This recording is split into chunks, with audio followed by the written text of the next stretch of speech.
Ya se fue. Bien, continuamos y como lo habíamos anunciado, vamos a hablar de Ecuador y el estado de excepción que ha declarado desde ya hace varias semanas el presidente de Ecuador, Guillermo Lasso, a quien se le ha complicado muchísimo la situación económica, de seguridad y principalmente carcelaria. Esta semana, como la última noticia, hubo varios cargos importantes en cuanto a seguridad que renunciaron. El presidente dijo que todo estaba en orden, pudo lograr una nueva incorporación en estos cargos.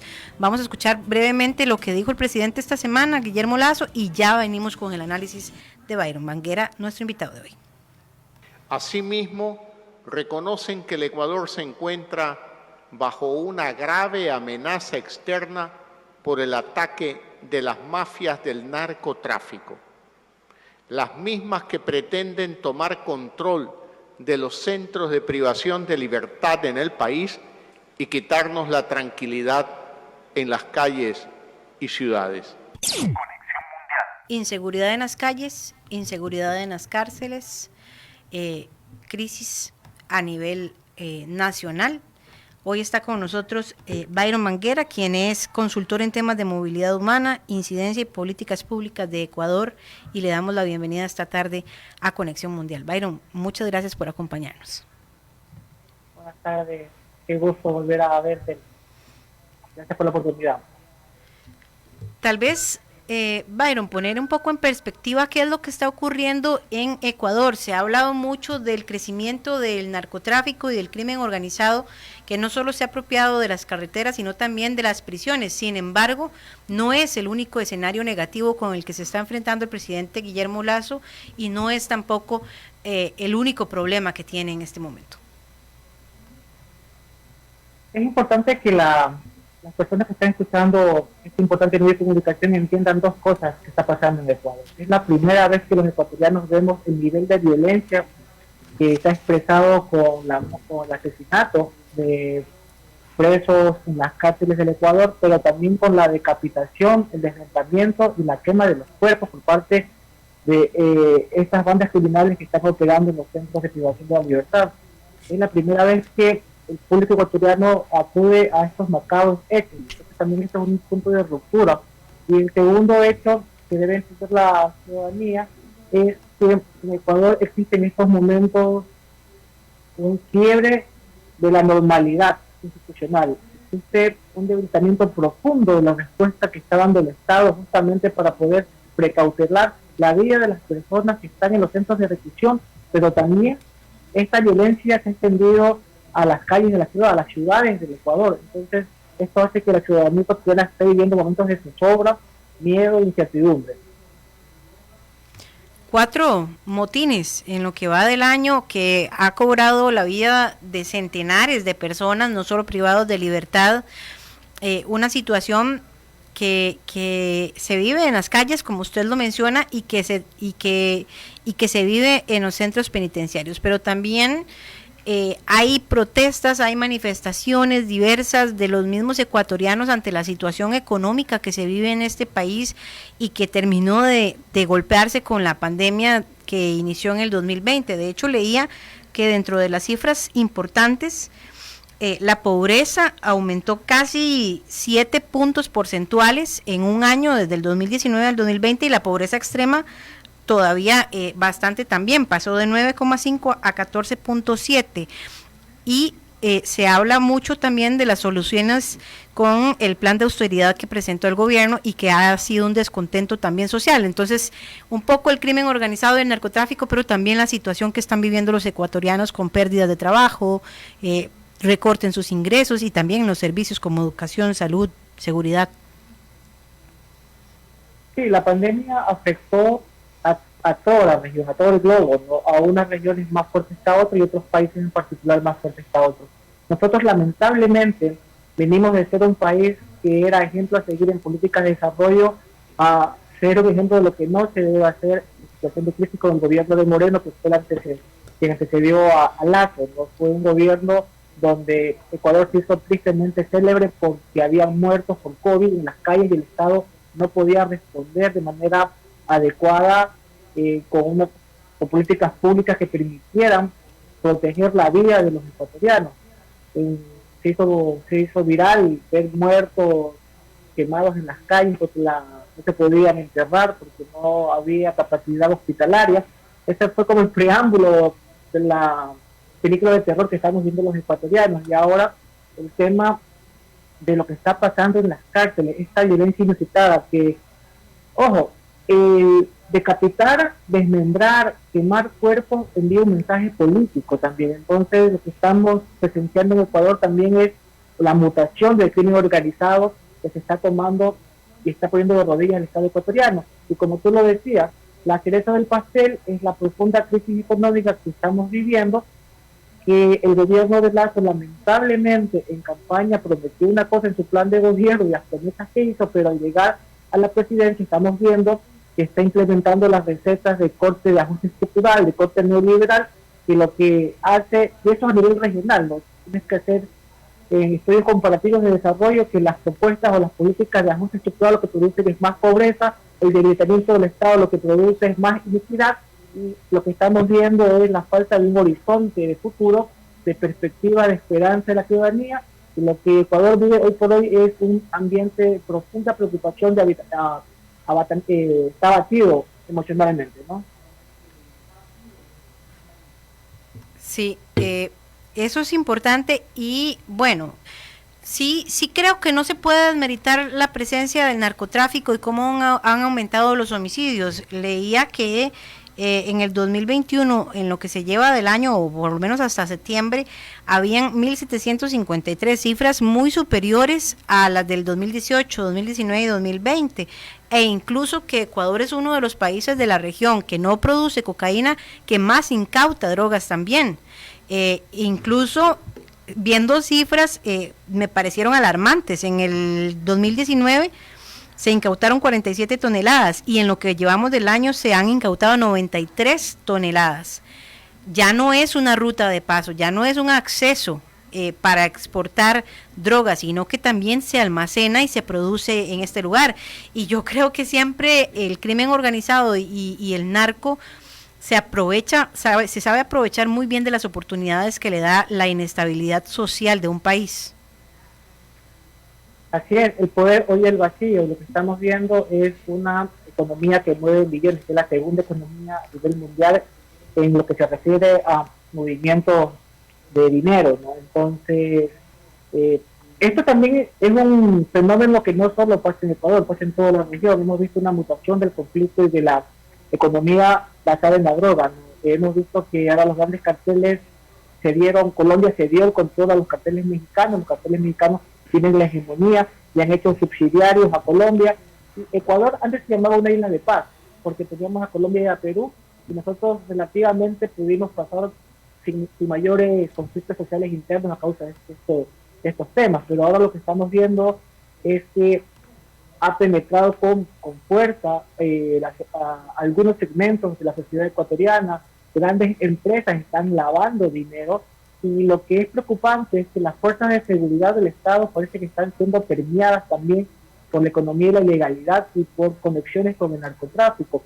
Ya lo vimos en Colombia, lo hemos visto en México, yo estoy ahora en Honduras viviendo, y también hemos visto cómo en Honduras y Guatemala lamentablemente este matrimonio perverso trastoca cualquier la construcción de una sociedad que se quiera denominar democrática y moderna.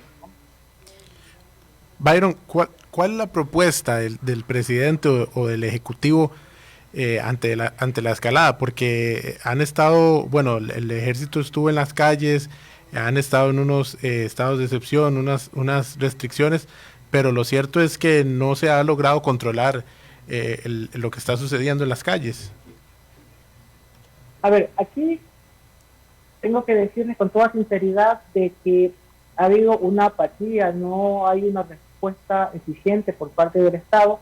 Es necesario construir política pública de seguridad, pero lo que estamos viendo son improvisación bajo la marcha, ¿no? Ante la presión mediática, ante la presión social, lo que está saliendo a la luz son propuestas de orden de demagogia punitiva o penal.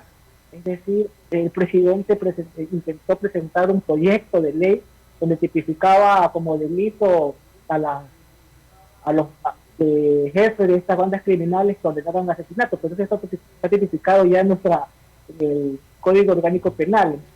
Eso demuestra que hay una incapacidad por parte del equipo que asesora al presidente, del equipo encargado de política de seguridad, y eso es lo preocupante. Es decir, se necesitan políticas públicas, se necesita que el Estado pueda enfrentar estos problemas que son gravísimos, y no solo desde el enfoque de la demagogia penal o desde la demagogia punitiva, es decir, sacar las Fuerzas Armadas. Venimos de 4 decretos de emergencia, pero el no puede vivir gobernando con decretos de emergencia, necesita construir una política integral que vaya a atacar todos los males que estamos viviendo.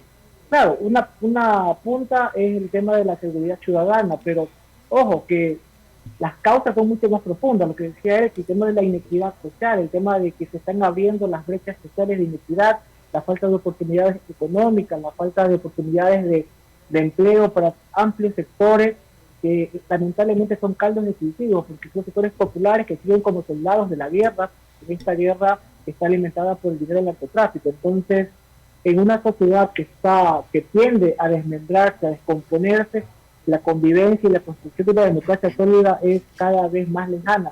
Y yo siempre digo que debemos ver los ejemplos de los países hermanos, el caso de Colombia, el caso de México, y particularmente el caso de Haití. No podemos ser que de una república estemos caminando hacia un Estado fallido, cuando el Estado no puede responder a controlar espacios donde en teoría debería tener control absoluto, como son los centros carcelarios, se ven que hemos tocado fondo. Entonces, es preocupante la situación. El gobierno todavía sigue sin dar respuestas sólidas o respuestas que satisfagan a la mayoría de la población ecuatoriana en este tema.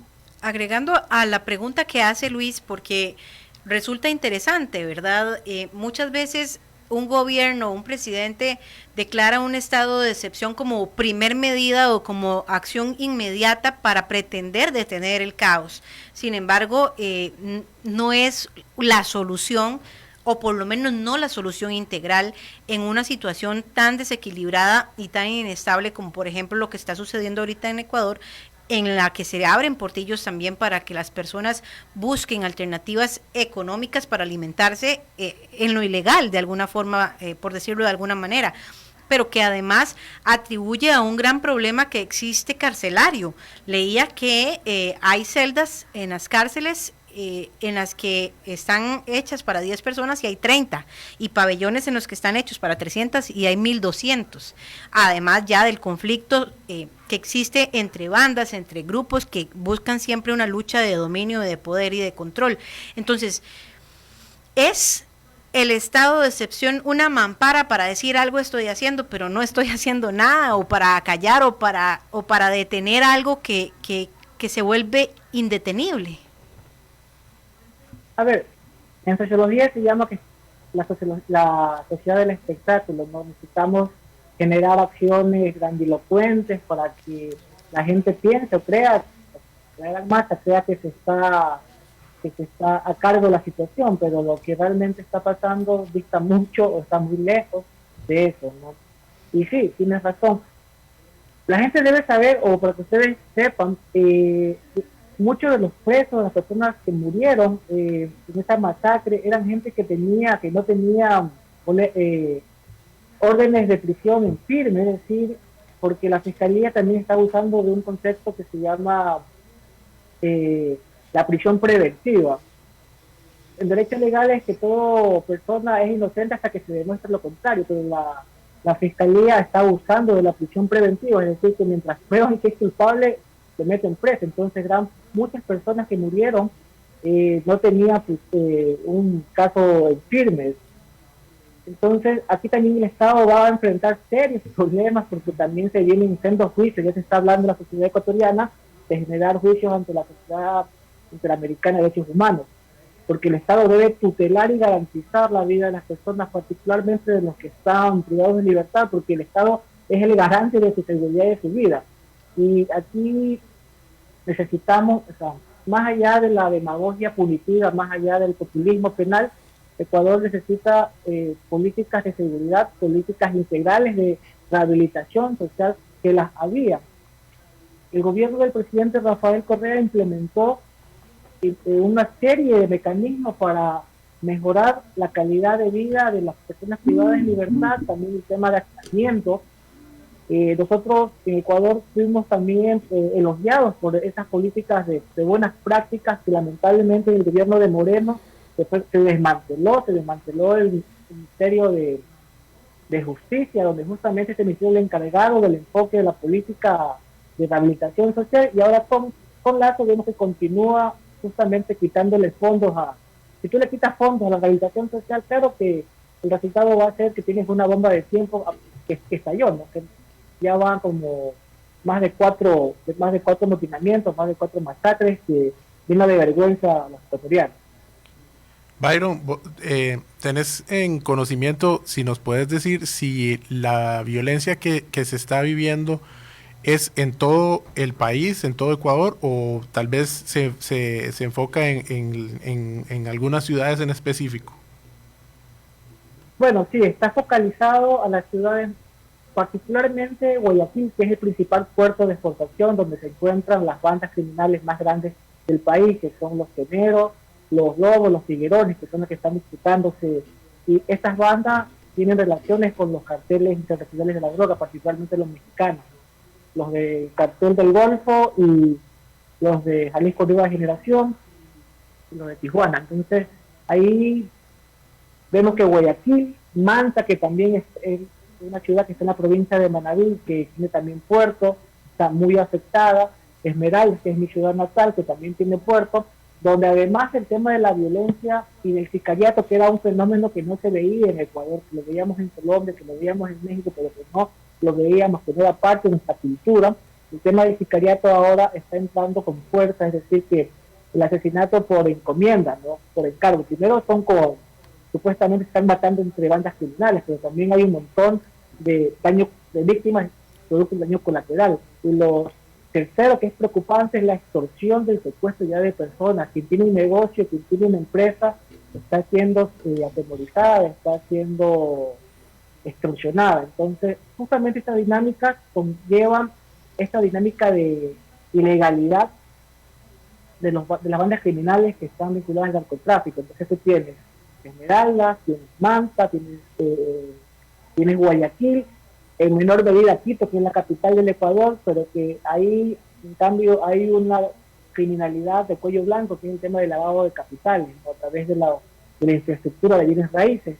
Y si tú tienes eso, además que se está permeando las fuerzas de seguridad del Estado, particularmente la policía, porque lo paradójico es que en esta última crisis que tuvieron 68 muertos, se le pide la renuncia al jefe del Comando Conjunto de las Fuerzas Armadas Militar, y la comandante de policía, que tiene la competencia directa, que es mujer, que viene del gobierno, desde el gobierno de Moreno, ahora está con Lazo, se ha mantenido, sigue al frente de las fuerzas de policía del país. Entonces también hay unas contradicciones y unas interrogantes que se hace la ciudadanía, ¿no? Entonces un poco para que ustedes puedan enmarcar la geografía de la situación en Ecuador. Muchísimas gracias, Byron. De verdad que es un escenario bastante difícil el que enfrenta el presidente de Ecuador, y que tendrá que buscar una solución pronta antes de que se le salga de las manos, si no es que ya se le salió de las manos. Muchas gracias, Byron, por acompañarnos esta tarde. Gracias a ustedes. Creo que también Costa Rica debería tomar apunte de lo que está pasando a nuestro país también. Ustedes también tienen vecinos que tienen unas dinámicas también bastante conflictivas, ¿no? Sí, y efectivamente lo que nos describe aquí es como la fórmula o tradicionalmente como va sucediendo en los países que se están viendo apoderados por el narcotráfico, digámoslo desde la Colombia de Escobar y Antitos.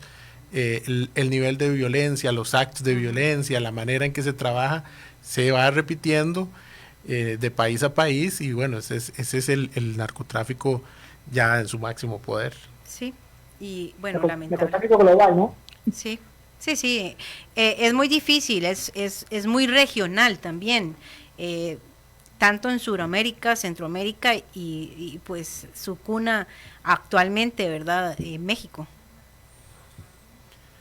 Bueno. También deben entender, perdón que me extienda, el tema es que hay un gran consumidor, tiene un gran mercado, que particularmente es Estados Unidos, Canadá y Europa. Si no tuvieran quien consuma, no hubiera tampoco este gran negocio.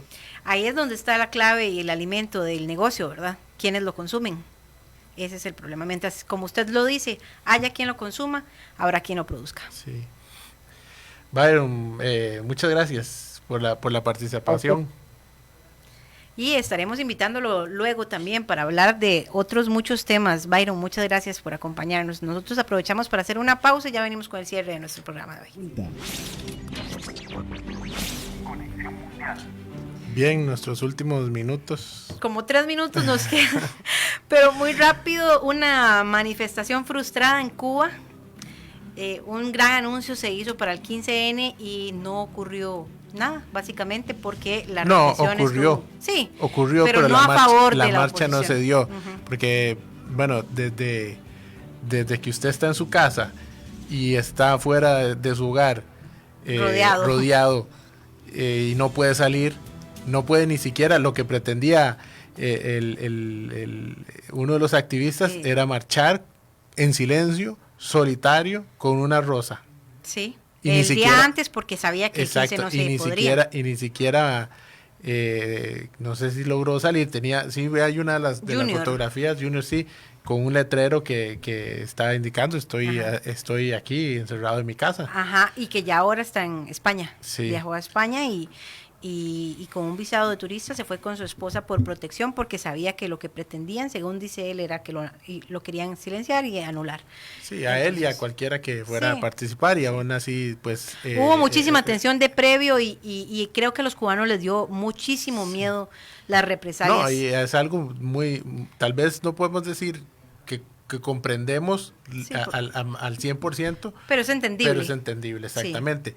Y por otro lado está la cumbre virtual entre Xi Jinping y Joe Biden, que se llevó a cabo.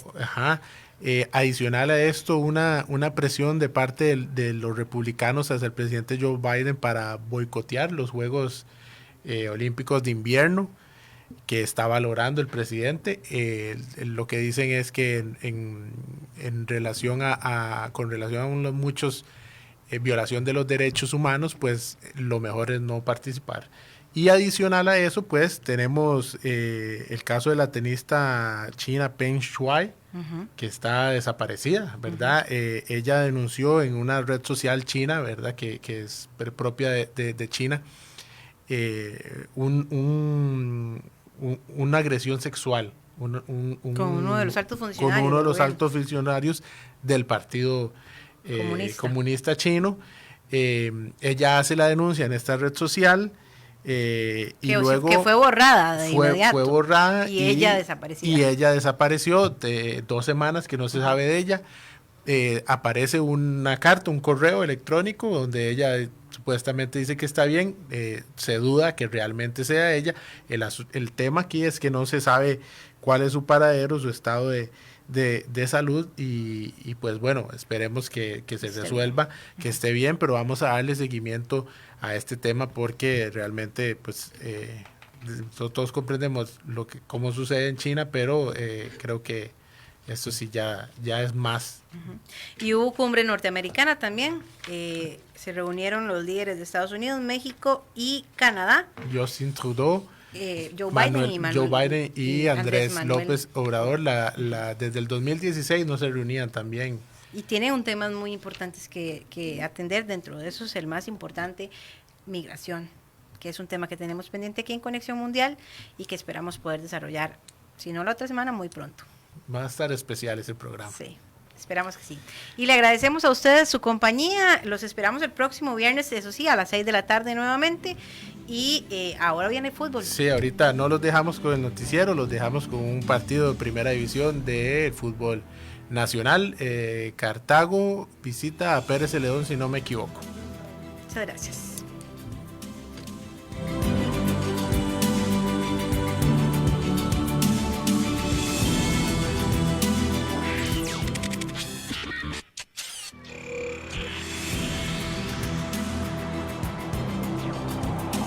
Nos despedimos. Somos Conexión Mundial.